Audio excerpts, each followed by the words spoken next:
সেদিন ছিল জামাই ষষ্ঠী, তাই সকাল সকালই মামনি ঘুম থেকে উঠে তাড়াতাড়ি স্নান পুজো সবকিছু কাজ সেরে রান্না বাড়া করতে লেগে গিয়েছিল। এই দেখো আমাদের রান্নাঘরের অবস্থা, মামনি কিন্তু এখন জমিয়ে সবকিছু রান্না করছে।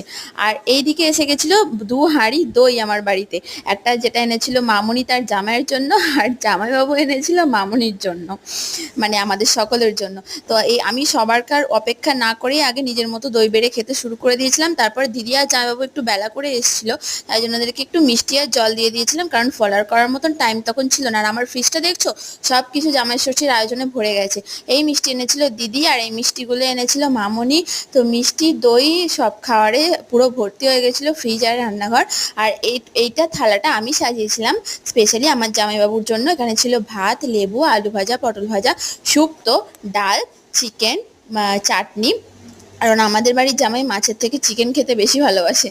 তারপর ছিল পাঁপড়, 6 রকমের মিষ্টি, রসগোল্লা, কমলভোগ, অ্যাকচুয়ালি এটা রসগোল্লা ছিল না, এটা ছিল কেশর ভোগ, মিষ্টি দই, ছানার পোলাও, তারপর আইসক্রিম, আম, লিচু, আর এটা তালশাঁস ছিল ফল। তো এই দেখো আমার জামাইবাবু খেতে বসে গেছে, আর আমার দিদি পাশে বসে আছে। ওকে আমি শাড়ি চেঞ্জ করতে দিইনি, কারণ এই ভিডিওটা বানাবো বলে। বেচারি খুব কষ্ট করে গরমের মধ্যে বসে আছে।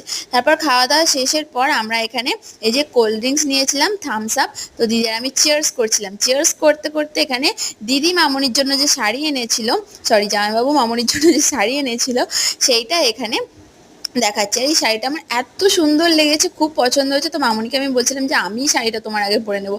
দেখো এই দুটো পাখির একসাথে ছবিটা শাড়ির উপর দেখে আমার একটা গান মনে পড়ে যাচ্ছিল, বাংলা গান।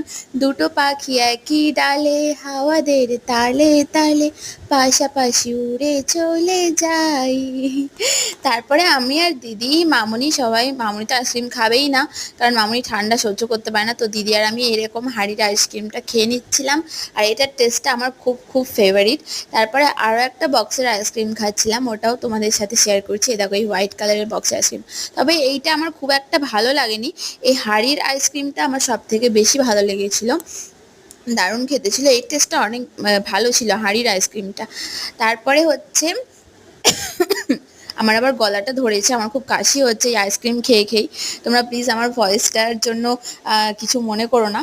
তারপরে বিকালবেলায় মামুনি কাঁঠাল কাটছিল, জামাই ষষ্ঠী স্পেশাল কাঁঠাল কাটছিল এটা। যদিও আমরা কেউ একটা খুব কাঁঠাল খেতে পারি না, দুটো খেলে আমার পেট ভরে যায়। আর এমনিতে আমাদের বাড়ির এই কাঁঠালগুলো খুব মিষ্টি আর বড় বড় কোয়া, দানা ছোট আর বড় কোয়া, খুব মিষ্টি এবং সুন্দর ছিল এই কাঁঠাল খেতে।